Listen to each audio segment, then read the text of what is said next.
வணக்கம், வாழ்க வளமுடன். நான் உங்கள் ஜோதிடர் மாணிக்கவாசன் பேசுறேன்.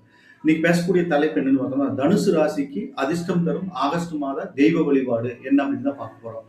ஏன்னா ஆகஸ்ட் மாதத்துல பார்த்தோம்னா, தனுசு ராசிக்கு பார்த்தோம்னா, ஆ ராசிக்கு அதிபதியும் 4 குடைவனும் இணைந்த 6ஆம் இடத்துல இருக்கிறாங்க. அப்புறம் பார்த்தோம்னா, பூர்வனி ஸ்தானாதிபதியும் விரையாதிபதியும் இணைஞ்சு அங்க 6ஆம் இடத்துல இருக்காங்க. அப்ப நம்மளுக்கு என்ன ஆகுது?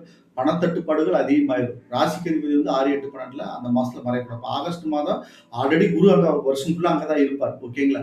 ஆனா செவ்வாய் 26ஆம் தேதி வரையில அவர் பூர்வனி ஸ்தானாதிபதி விரையாதிபதி அங்க போய் மறையிறது நம்மளுக்கு கஷ்டங்கள் அதிகமாகும். ஓகேங்களா? இந்த கஷ்டங்களை தவிர்த்து கொஞ்சம் நம்ம நல்ல முன்னேற்ற பாதைக்குள்ள போகணும் அப்படின்ட்டோம்னா, இந்த மாசம் பண வரவுல அதிகமா வரும்னா, சனீஸ்வர பகவான் வக்ரகதியில பயணிக்கிறார். அதனால நன்மைகள் நடக்கிறதுக்கு வாய்ப்புகள் அதிகம். அதனால முருகப்பெருமான் வழிபாட்டையும், குரு தட்சிணாமூர்த்தி வழிபாட்டையும், சனீஸ்வர பகவான் வழிபாட்டையும் வச்சுக்கிட்டீங்கன்னா, கொஞ்சம் பிரச்சனைகள் இல்லாம